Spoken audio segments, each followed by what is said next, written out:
So the paper is about Shakya Chokden's interpretation of tathāgatagarbha in the tantric practice of the two stages. I won't have much time to talk about the two stages, but at least a little bit. So basically it addresses his very unusual views, in particular his interpretation of tathāgatagarbha in Buddhist Tantra. In particular, the two stages, the generation and completion stages of chakra samvara. Right?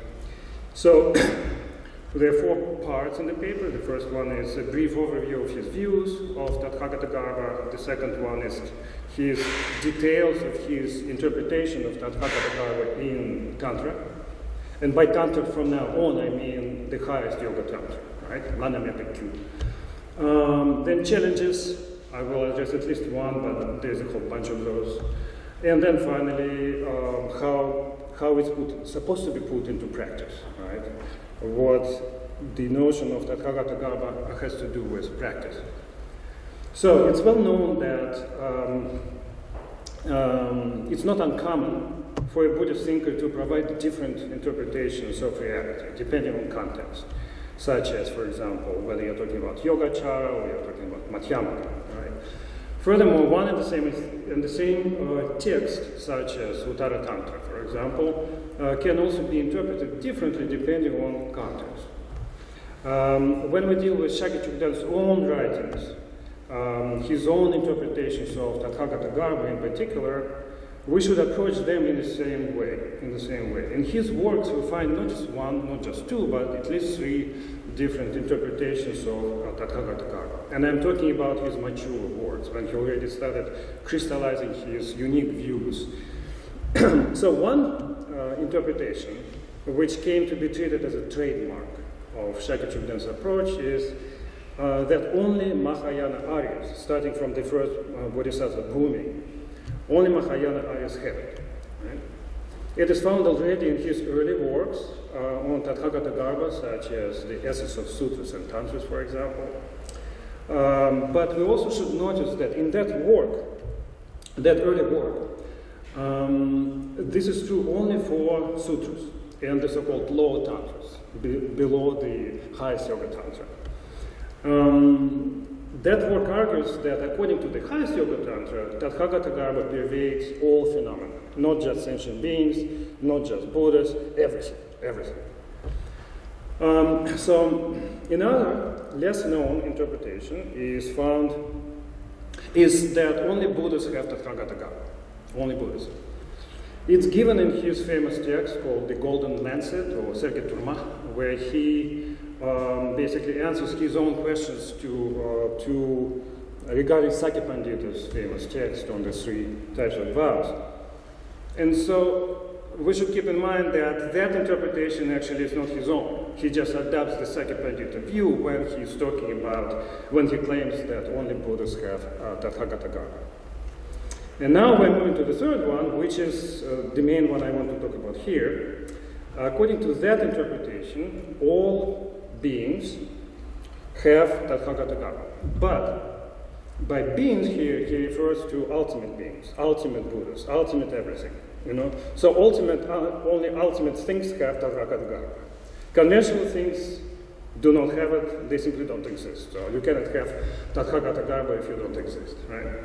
And so basically, he splits all phenomena into ultimate and relative, and says that ultimate Buddhas, ultimate sentient beings, ultimate bodhisattvas have tathāgatagarbha, while conventional ones, of course, cannot have it.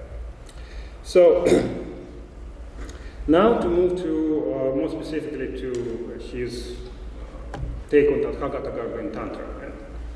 As an advocate of self-emptiness and other emptiness, systems of thought and practice, Shakya Chokden presents them both as effective means of achieving Buddhahood.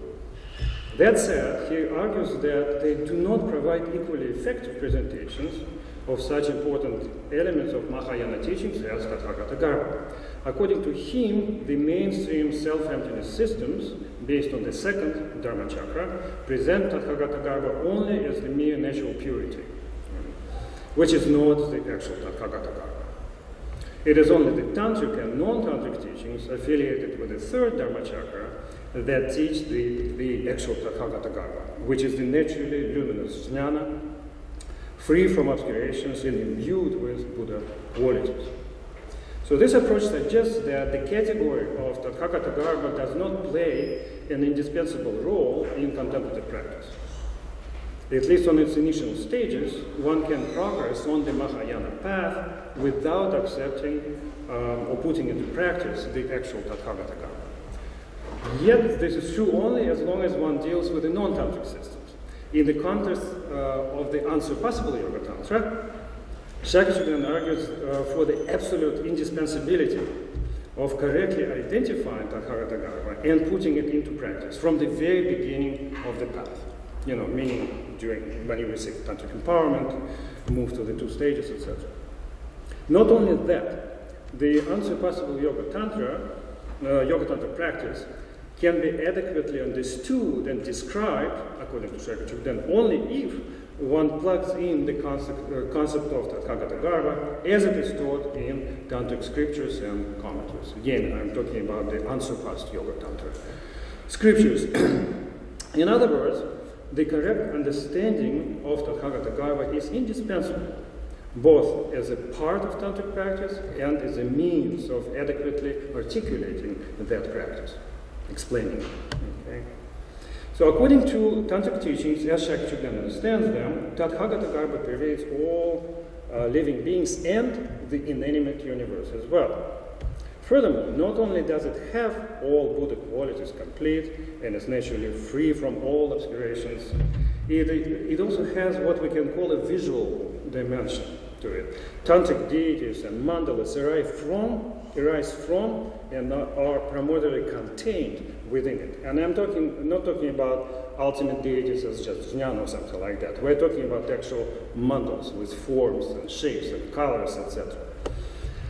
So it is this state that one has to be initially introduced to and recognize at the beginning of tantric practice, cultivate and familiarize with during its generation and completion stages, and finally fully manifest on the level of Buddhahood. According to tantric teachings articulated in the text which is called Thorough Establishment of the Glorious Original Buddha, which is a very, very interesting commentary on Chakra Tantra, written just a few years before Shakya Chokden passed away, when he really started focusing mostly on tantric stuff. So according to that text, and from now on I've been talking mostly about that particular text. So whatever appears as the apprehender and apprehender, sunting, right, subject-object, due to ignorance, is identified as relative and non-existent. It doesn't exist at all. Whatever is jnana separated from it as the ultimate and existent. Non-existence and separation are primordial. They do not occur due to the abandonment of adventitious defilements. So the ultimate Buddhas, ultimate sentient beings, etc., exist in the face of jnana, while the relative ones only in the face of consciousness. And neither consciousness nor objects of consciousness actually exist. Shakya Chokden uses this approach when interpreting such famous passages from Highest Tantra, for example, when it's stated that all sentient beings are Buddhas, yet they are obscured by adventitious defilements. According to him, the second line is stated in terms of consciousness. It's only in the face of consciousness that we are obscured and all of that. But according to the first line is stated in the face of jnana. Right? So we are all Buddhas, literally. And that should be taken as the life pillar, he says, of the basis, path, and result in Tantra, right? We are fully enlightened Buddhas, but by we mean ultimate way, right? Based on this twofold division, Shakya Chokden's position on tathāgatagarbha is as follows. Relative sentient beings do not have tathāgatagarbha because relative sentient beings are not established by valid cognition, which is jnana. That's the only real valid cognition, right? That establishes garbha, that establishes tathāgatagarbha. While that tathāgatagarbha is not established by consciousness, that establishes those relative sentient beings. Furthermore, tathāgatagarbha is not realized by ordinary beings because it is not realized by their direct cognition, being beyond conceptual objects, it's also not realized by their inferential cognition, which is necessarily conceptual, of course. That tathāgatagarbha is not present in the mental continua of relative beings because such mental continua, similar to the mental continua of sons of barren women, simply do not exist. Relative sentient beings do not have, they cannot have Buddha nature because they don't exist. Relative sentient beings are not the garbha possessors, they are not to become Buddhas, and they are not accepted as the basis of accomplishment of tantric practice, tantric deity, mandals, etc. While ultimate sentient beings are the opposite. They possess tathāgatagarbha. The other way to put it is tathāgatagarbha possesses tathāgatagarbha, right? And that's the only thing that exists. Everything that exists has to be tathāgatagarbha, period. Then they, of course, ultimate sentient beings, they are Buddhas, right? Already. And they are the only ones who are the basis of accomplishment of tantric deities, tantric practice. So, discussing tathāgatagarbha taught by the third Dharmacakra more generally, Shakya Chokden objects to treating it as having defilements, or not not possessing Buddha qualities, as some thinkers claim, arguing that otherwise it will follow that it has things to eliminate and to establish. He presents tathāgatagarbha as jnana on the level of the basis with no defilements to eliminate and no positive qualities to establish. It's already perfect. What does not require elimination is all objects of abandonment. Being relative reality, they have never existed, right? So there's nothing to abandon. Also, if tathāgatagarbha were to have defilements, it would contradict its being the natural purity. When it is said that it is free from adventitious faults, it should be understood as actually not having them at all, never having them at all. So the meaning of positive qualities not requiring establishment is their being primordially present. Because the eternal absence of obscurations and the eternal presence of positive qualities are not different in terms of their establishment and abiding, they coexist on the same basis with no possibility of separation. Of course, this position raises lots of questions, lots of challenges, and for example, to address at least one.